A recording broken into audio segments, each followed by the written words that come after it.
The first report that Amnesty issued regards to Gaza, when they mentioned genocide, was in December 23. Even before proceedings were initiated by South Africa, even before that, Amnesty was part of that network that used their international standing against Israel. It took them 26 months to issue a conclusive report, which is based on not a lot of primary sources, but they did some interviews and looked at videos, etc.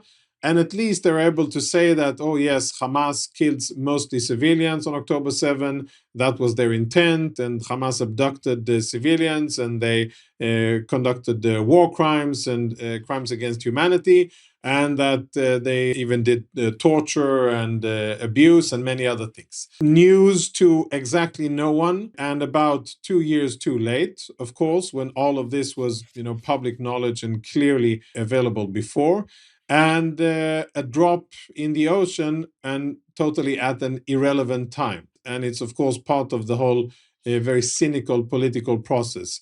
I went through the report. Not very interesting. Some of it was a little bit graphic, and they say themselves in the beginning that they struggled to have cooperation with Israelis. They didn't say why, but I can give you my assessment of why: because nobody trusts them. Nobody believes in Amnesty in Israel. Nobody thinks that giving them testimony will be reflected in a fair and unbalanced and an impartial way in the reports. And Israelis have seen how horrible, how hypocritical Amnesty has been over the years, and specifically since October the 7th. And therefore, not a lot of people wanted to cooperate with Amnesty.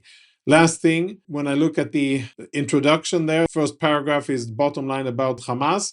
And then second paragraph, of course, how could they not? They speak about Israeli violations, and they speak about Israeli genocide. They say Israeli genocide and apartheid. Two slogans and buzzwords that are part of the Palestinian legal lawfare against Israel.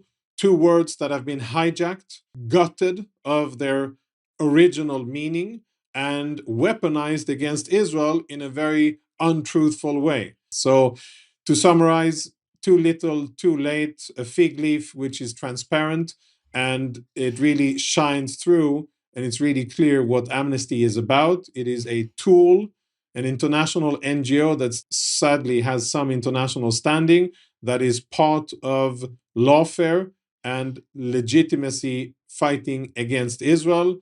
And I think that their reporting is irrelevant, untruthful, and biased.